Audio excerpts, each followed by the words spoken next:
त्या आदर्शावर आपण सर्वजण कार्यरत राहिलं पाहिजे. कारण का ज्यांनी स्वराज्य निर्मितीची प्रेरणा दिली त्यांनी सांगितलं रयतेचं राज्य असलं पाहिजे. ज्यांनी संविधान निर्माण करून दिला त्यांनी सांगितलं गोरगरीब कष्टकरी जनतेचं राज्य असलं पाहिजे. सगळ्यांना समानतेचा विचार दिला पाहिजे, सगळ्यांना समानतेला अधिकार मिळाला पाहिजे. त्याच्यावर ह्या निवडणुका झाल्या पाहिजेत. पण अलीकडे होतंय काय? देशामध्ये लोक एकवटतात, लोक म्हणून एकत्र येऊन एक लोकशाही पद्धतीने जे निवडणुका होतात त्याच्यामध्ये एखादा उमेदवार आपण निवडतो, आपला प्रतिनिधी म्हणून त्याला आपण संधी देतो. मग तो ग्रामपंचायतचा असेल, जिल्हा परिषदचा असेल, तो सोसायटीचा असेल, तो आमदार असेल, खासदार असेल, तो आपला प्रतिनिधी, आपला प्रतिबिंब आहे. त्यांनी काय करावं जे आपण त्याला सांगितलं तसं वागावं, तसं करावं, त्या विचारानं चालावं, ही अपेक्षा आपली असते.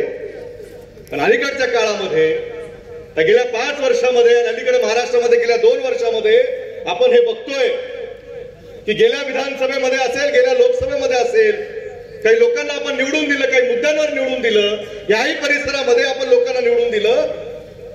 पण निवडून दिल्यानंतर जनतेला कुठतरी गृहीत धरलं गेलंय. तुमचं काही घेणं नाही, तुम्हाला विश्वासात घेणं नाही.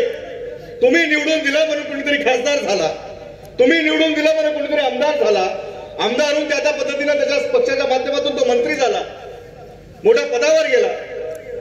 पण त्याने पदावर गेल्यानंतर काय केलं तुमचा विसर पडला. तुमच्या मागण्या काय त्या विसरल्या. तुम्हाला काय आश्वासनं दिली होती, काय सांगितलं होतं, ते सगळं बाजूला सारलं. आणि फक्त वानखेडे साहेब आजकाल राम नाम जपना, कराया आमदार भी अपना, खासदार भी अपना, सगळंच अपना. अपना सपना माहिती आहे तुम्हाला. पण काँग्रेस पक्षाचं असं नाहीये, महाविकास आघाडीचं असं नाहीये. महाविकास आघाडीची निर्मिती मी अभिनंदन करतो उद्धव साहेबांचं की त्यांनी धाडस दाखवलं की आपला मित्र जरी असेल पण मित्रांना जर आपल्या लोकांचं नुकसान होणार असेल, आपल्या राज्याचं नुकसान होणार असेल, आपल्या देशाचं भविष्य जर बिघडणार असेल तर त्याचा मुखवटा बाहेर काढलाच पाहिजे. शिवरायांची आपली शिकवण आहे.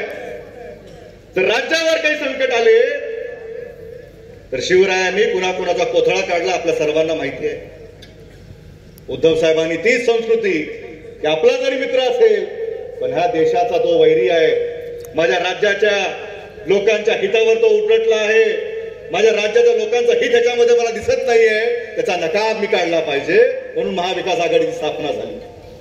आदरणीय सोनियाजी गांधी असतील, आदरणीय शरदचंद्रजी पवार असतील, त्या सगळ्यांनी आम्हाला परवानगी दिली की महाराष्ट्राने एक पर्याय देशासमोर उभा केला पाहिजे, देशाला दाखवलं पाहिजे. आणि देशाला आम्ही दाखवलं, याचा अभिमान आम्हाला आहे की कोविडच्या काळामध्ये जागतिक पातळीवर कोणत्या सरकारचं जर अभिनंदन कुणी केलं असेल तर ते उद्धव साहेबांचं आणि महाविकास आघाडी सरकारचं अभिनंदन होतं.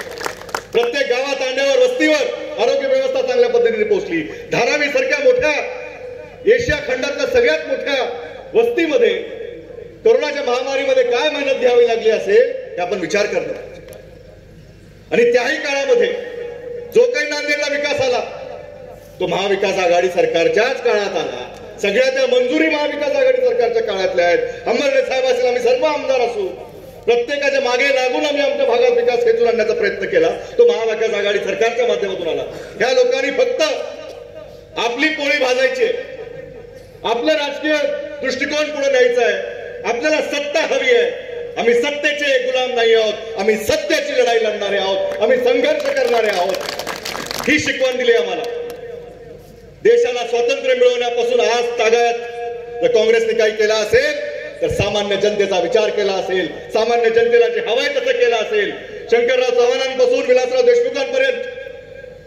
देशमुखांपर्यंत आज तागायच्या सगळ्या कार्यकर्त्यांमध्ये कुणी कुठे गेलं तरी काही फरक पडत नाही. पण तो विचार कुठे आहे, ते संस्कार कुठे आहेत? शंकरराव चव्हाणांच्या तालमीत तयार झालेले आता वसंतराव चव्हाण पुढे आलेले आहेत. ती संस्कृती, ते संस्कार त्यांच्यावर गेलेले आहेत. ते संस्कार घेऊन, तो विचार घेऊन तुमच्या समोर ते आज आलेले आहेत. 135 वर्षाचा हा आमचा पक्ष आहे. हा पक्ष ही लोकांची चळवळ आहे. हा पक्ष स्थापन का झाला? आपल्या देशाला स्वातंत्र्य देण्यासाठी स्थापन झाला. ह्या पक्षाने सत्ता का केली की या देशामध्ये या देशाला विकसित करण्यासाठी सत्ता आली. प्रत्येक ती गोष्ट हे विचारतात की 70 वर्षात तुम्ही काय केलं, 60 वर्षात तुम्ही काय केलं. जे जे तुम्ही आज विकत आहात ते सगळं काँग्रेसच्या पक्षाच्या सत्तेनंच उभं केलं. तुम्हाला विकायला सोपं आहे हो, काही घडून दाखवा. तुम्हाला आजही 10 वर्षानंतर लोकांना समोर जाऊन सांगता येत नाही की आम्ही काय केलं. तुम्ही अजून हे विचारताय काँग्रेसवाल्यांनी काय केलं, महाविकास आघाडी सरकारनं काय केलं. आम्ही छाती ठोकपणे तुम्हाला सांगू शकतो आम्ही काय काय केलं. सगळं जे तुमच्या डोळ्यासमोर आहे ते काँग्रेसच्या काळामध्ये, महाविकास आघाडी सरकारच्या अलीकडच्या काळामध्ये झालेलं आहे. माणसं इकडे तिकडे घेऊन हेरावून होत नाही. लोकांनी निवडणूक हातात घेतलेली आहे, समाजाने निवडणूक हातात घेतलेली आहे, प्रत्येक ग्रामीण भागातल्या घटकांनी निवडणूक हातात घेतलेली आहे. कारण का विषय आपल्यावर आलेला आहे. आपल्या गरजा पूर्ण झाल्या पाहिजेत, आपल्या मोरामारांचे स्वप्न पूर्ण झाले पाहिजेत, आपल्या शेतीला मालाला भाव मिळाला पाहिजे, आपल्या मुलांना नोकऱ्या मिळाल्या पाहिजेत, आपल्याला आरक्षण मिळालं पाहिजे, आपलं संविधान टिकला पाहिजे, आपल्या स्वराज्याची निर्मिती सुराज्यामध्ये झाली पाहिजे. ह्यासाठी ही लोकशाहीची निवडणूक आहे, हे समजून घेतलं पाहिजे.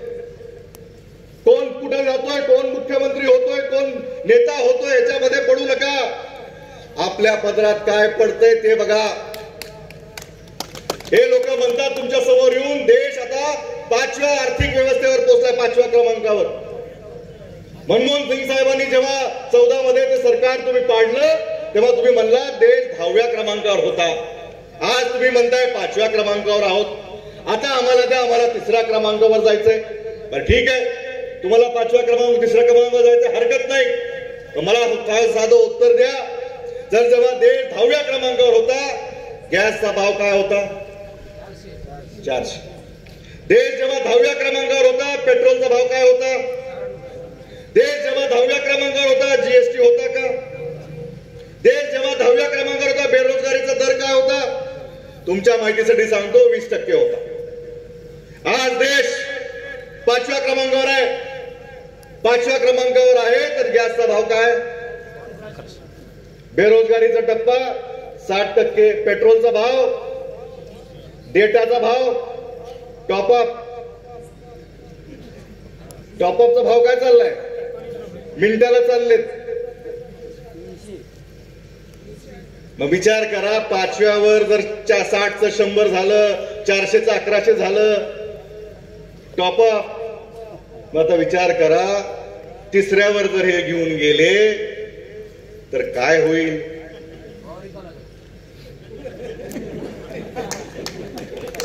म्हणजे आता आपलं आपण सुधारलं पाहिजे, आपलं आपण बघितलं पाहिजे. आपल्या खिशातलं बजेट जे खराब व्हायला लागलंय आपण बघितलं पाहिजे. वानखेडे साहेबांनी सांगितलं प्रत्येक 4 महिन्याला 2000 रुपये देतो म्हणतात, पुन्हा फोन करतात. बरोबर आहे, करतात का नाही? फोन येतो का नाही? किमान एखाद्या शेतकऱ्या कुटुंबाच्या घरामध्ये पेरणीचा खर्च वर्षाकाठी जे काही आपण पिकं घेऊ, कुठं 2 घेतो, कुठं 1 घेतो, कुठं भाजीपाला असेल, किमान खर्च 1 लाख रुपयाचा वर्षाचा एका कुटुंबाचा. 18% जीएसटी आहे. तुमच्या खिशातून किती गेले? 18,000. तुम्हाला किती परत आले? त्याच्यात आमचे पण आता इथले म्हणतात आम्ही पण 6 टाकू. आमचा विचार आहे तुमच्याकडे त्यांचे 6 यांचे 6 एसजीएसटी जीएसटी आणि सीजीएसटी 9% आहे. तर उरलेल्या 6,000चं काय करताय? 6 12 8 18 मधले 6 3 उरलेले आपलेच त्यांच्याकडे पैसे देणं बाकी आहे. हे तर झालं शेतीमालावर. किराणाच्या दुकानात वेगळं. 2014ला जेव्हा आपलं सरकार होतं तर त्यावेळेस सोयाबीनचा भाव 4,000 रुपये होता. तर दिंडी काढली होती. आमच्या भागातले पाशा पटेल पण होते. दिंडी काढली, 6,000 किमान भाव मिळाला पाहिजे. आपलं महाविकास आघाडी सरकार जेव्हा आलं होतं भाव 10,000ला पोहोचला होता. विचार करा, 10,000. का पोटात दुखलं यांच्या? त्यावेळेस कुठल्या व्यापाऱ्याने, आमच्याकडे लातूरमध्ये मोठी बाजारपेठ आहे, सोयाबीनची मोठी लागवड आहे, एकाही व्यापाऱ्यानं कधी आम्हाला फोन करून सांगितलं नाही हो 10,000 व्हायला लागले, आम्हाला घेणं परवडत नाही. शेतकरी विकत होता, व्यापारी घेत होता, पुढे त्याचा व्यवसाय चालू होता. एकाने कुठं आंदोलन केलं नाही, कोणतं शिष्टमंडळ गेलं नाही. पण ह्यांच्या काही लोकांना पोटात दुखत होतं की आपला नफा कमी होतोय, तर आपण काहीतरी केलं पाहिजे. सरकारची तातडीची बैठक, महागाईवर नियंत्रण आणण्यासाठी बैठक आणि मग हे सगळं आयात निर्यातचे धोरणं आपल्या सोयीनं करायचे, तुमचा भाव परत 4 वर पाडायचा. हे सगळं करतात. पण आपलं नुकसान होत असेल तर आपण या विचाराच्या मागे उभे राहणार आहोत का, हा महत्वाचा प्रश्न आहे. त्याच्यासाठी खासदार पाहिजे आपल्याला. आपल्या भागात, आपल्या ग्रामीण भागामध्ये केंद्र शासनातून काही मोठ्या योजना आल्या पाहिजेत, काही मोठे उद्योग आले पाहिजेत, काही मोठ्या इंडस्ट्री आल्या पाहिजेत. या खासदारांना आपण विचारलं पाहिजे की महाराष्ट्रानं 48 खासदार निवडून पाठवले, त्याच्यापैकी 42 खासदार हे त्यावेळेस यांचे होते, त्यातले उद्धव साहेबांनी बाहेर काढले, काही परत तिकडे उड्या मारून गेले. या सगळ्या खासदारांपैकी फक्त जे काही आमचे राष्ट्रवादीचे खासदार, काँग्रेसचे खासदार, उद्धव साहेबांचे खासदार, ह्यांनीच फक्त त्या सभागृहामध्ये सोयाबीनच्या वर, कांद्यावर, कोणत्या पेट्रोलच्या महागाईवर प्रश्न उपस्थित केले. दुसरं कोणी बोललं नाही. बरं, जे राज्य तुम्हाला 48 खासदार देतं, त्या राज्यामध्ये केंद्र शासनाचा एकही उद्योग येऊ देत नाही तुम्ही. इथं आलेले समंजस करार झालेले, महाविकास आघाडीच्या मध्ये झालेले ते सगळे करार तुम्हाला गुजरातला पाहिजेत. गुजरात तुम्हाला देतच फक्त 25 खासदार. तर प्रत्येक राज्यामध्ये खासदाराच्या संख्येप्रमाणे त्याचा उद्योग धंदा त्याचा गेला पाहिजे का नाही गेला पाहिजे, त्या भागातल्या खासदाराला विचारलं पाहिजे का नाही. बिहारमध्ये जाऊन सांगतात तुम्हाला आम्ही 5 किलो अन्नधान्य फुकट देऊ. काल इथेही म्हणले वाटतं 5 किलो तांदूळ 80 कोटी लोकांना अजून 5 वर्ष मी देणार. आता त्या शेतकऱ्यांना सगळ्यांना विचारलं पाहिजे, साहेब आम्ही जर पिकवायचं सोडलं तर कुठून आणणार. आमच्या जीवावर तुम्ही आश्वासनं देताय की गहू देऊ, तांदूळ देऊ, हे देऊ, पिकवताय कोण, त्याला विचारणार नाही. आपणही विचारलं पाहिजे. तुम्ही द्या, गरीब जनतेला द्या, पण आपली जनता गरीब का आहे. 140 कोटी जनतेमध्ये 80 कोटी लोकांना तुम्हाला फुकट धान्य देण्याची ही व्यवस्था तुम्ही का निर्माण करताय. का आमच्या लोकांना गरीब ठेवताय. का आमच्या मुलाबाळाच्या हाताला रोजगार मिळत नाही. का महाराष्ट्रातले उद्योग गुजरातला जातात. का बिहारमधल्या शेतकऱ्यांना तुम्ही करत नाही. कारण काय, त्यांना आपल्या पोरांना फक्त मजुरीवर ठेवायचंय. त्यांच्याकडे त्यांना कॉर्पोरेटवाले पाहिजेत. त्यांचे मुलं बुलेट ट्रेननं मुंबईला येतील. कधी कुणी विचार केला 1 लाख कोटी रुपयाची बुलेट ट्रेनचं प्रोजेक्ट आहे. जागतिक बँकेचं कर्ज काढलंय का. मुंबईहून अहमदाबाद, नाव मुंबईहून अहमदाबाद दिलंय. मुंबईहून किती लोक अहमदाबादला जातात. म्हणजे हे जे उद्योग तिथं चाललेले आहेत, इथं काम करायचं आणि परत मुंबईला पाणीपुरी खायला यायचं, ही व्यवस्था करायला लागली. त्याच्यासाठी बुलेट ट्रेन पाहिजे. बुलेट ट्रेनची तुम्ही वल्गना करता. आता शक्तीपीठ मार्ग काढलाय 87,000 कोटीचा. मला सरकारला प्रश्न विचारायचा आहे, तुमच्याकडे 1 लाख कोटी बुलेट ट्रेनसाठी आहेत, 87,000 कोटी शक्तीपीठासाठी आहेत, रस्त्यासाठी आहेत, समृद्धी महामार्गासाठी आहेत. तर आमच्या मराठवाड्याच्या पाण्यासाठी तुम्ही 1 लाख कोटी का देत नाही. आमच्या भागातला शेतकरी सुजलाम सुफलाम होईल. आमच्या भागातला शेतकरी 5 किलो पिकवेल, 5 किलो स्वतः देईल. तुमच्याकडे हात पसरून मागायची गरज येणार नाही. एवढी सुबत्ता आमच्या भागामध्ये आम्ही निर्माण करायला. सोनकेरचा कारखाना आता मांजरा परिवारामध्ये आलेला आहे. तुमच्या हक्काचा आहे. जसा लातूरमध्ये असेल त्याच पद्धतीने मांजरा परिवार सोनकेरच्या शेतकऱ्यांची सेवा करणार आहे. तुम्ही काळजी करायची गरज नाही. अनेक अशा गोष्टी आहेत. ह्या सगळ्या गोष्टींवर आपण आता विचार केला पाहिजे. आपला फायदा कशामध्ये आहे. लोक आपला फायदा घेऊन पदं घेतात, खासदार होतात, मोठे मोठे पदं घेतात. आपल्यासाठी काय करतात. आज आपल्या माता भगिनी घर कसं चालवायचं त्यांना कळत नाही. पगारी 8-8 महिने होत नाहीत. 8-8 महिने पगारी होत नाहीत. फक्त निवडणूक पुढे आली की पगार सोडायची. पण 8 महिने त्या गृहिणीला, त्या माता बावलीला विचारलं पाहिजे तुझं चालतंय कसं, कसंच करतेस. तिची अडचणीबद्दल बोलणार नाही, त्यासाठी कर्ज काढणार नाही, त्याच्यासाठी बँकेत पैसे आणणार नाही. तुम्हाला तुमच्या पिकाला भाव देतात त्यासाठी काढा कर्ज. द्या मला शेतकऱ्याला भाव. कमी भावामध्ये तुम्हाला बाजारात माल द्यायचा, द्या त्याला. ह्यासाठी तुम्ही काय कर्ज काढत नाही.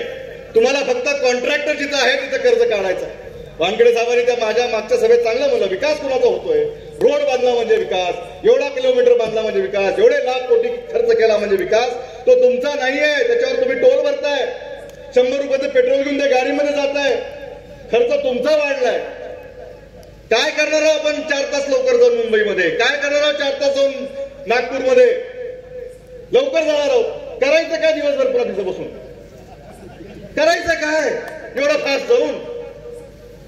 आमच्याकडे आमच्या पाण्याची व्यवस्था करा, आमच्याकडे आमच्या उद्योगधंद्याची व्यवस्था करा, ह्या पोरांचं भविष्य होईल असे विद्यापीठ इथं निर्माण करा, हे द्या ह्या पोरांच्या हाताला काम. मग बघा महाराष्ट्र कुठं जाईल. महाराष्ट्र ह्या देशातला सर्वात समृद्ध राज्य राहिल्याशिवाय राहणार नाही, ही वस्तुस्थिती आपल्याला निर्माण करायची. आणि ह्यासाठी या निवडणुका महत्वाच्या आहेत आणि ह्यासाठीच ह्या विचार जो पुढे घेऊन जाणार आहे त्यासाठी वसंतराव चव्हाण महत्वाचे आहेत. शंकरराव चव्हाणांचा खरा विचाराचा वारसा आज कोणी चालवत असेल तर ते वसंतराव चव्हाण आहेत. उद्धव साहेबांना परत आपल्याला ताकद वाढवून द्यायची असेल तर ते वसंतराव चव्हाण आहेत. शरद पवारांच्या संघर्षाच्या काळामध्ये उभं राहायचं असेल तर ते वसंतराव चव्हाण आहेत. देशामध्ये इंडिया आघाडीचं सरकार आणायचं असेल तर ते वसंतराव चव्हाण आहेत. काय म्हणतं इंडिया आघाडी सरकार? तुम्हाला 400 रुपये मजुरी देणार आहे, तुमच्या पोरांना नोकऱ्या लावणार आहे, तुम्हाला आरक्षणाची व्यवस्था करणार आहे, तुमच्यासाठी शेतीमालाला भाव देणार आहे, MSP आणणार आहे, GST मुक्त शेती करणार आहे. ह्यासाठी इंडिया आघाडी सरकार आहे आणि ह्यासाठी तुमचं मतदान असलं पाहिजे. आपला हात भारी, आपली पार्टी भारी, आपला विचार भारी. तर ह्या ते 26 तारखेला आपल्या हातासमोरचं बटन दाबून ह्या देशाला दाखवून द्या, नांदेडकर लय भारी. एवढं सांगतो थांबतो. जय हिंद, जय महाराष्ट्र, जय शिवराय.